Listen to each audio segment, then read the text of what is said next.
Patuloy ang intriga sa pagitan ni Paolo Avellino sa Milby at Kim Chiu matapos kumalat ang mga video clips at larawan na nagpapakita ng pagiging komportable ni Kim at Sam sa isa't isa sa ilang public events. Para sa ilang netizen, tila may ibang dating umano ang mga tinginan at kulitan ng dalawa, bagay na agad binigyan ng malisya ng masusugid na tagahanga. May ilan ding fans ang nagbalik tanaw sa mga naunang proyekto ni Kim at Sam kung saan kitang-kita ang kanilang natural na chemistry. Dahil dito, hindi na iwasang maikumpara ang kanilang samahan sa tambalang Kim Pao, na kasalukuyang suportado ng malaking fandom. Dito nagsimulang umusbong ang espekulasyon na baka may nararamdamang selos si Paolo.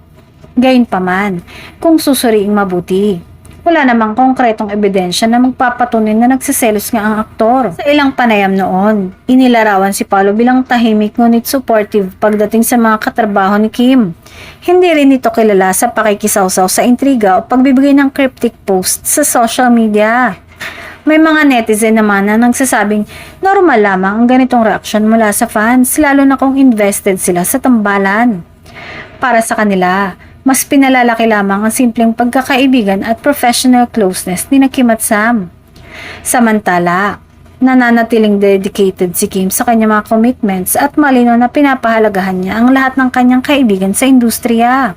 Sa kabila ng mga usap-usapan, wala ring senyales ng anumang tensyon sa pagitan ni Paolo at Sam sa mga pagkakataong nagkakasama sila sa iisang event.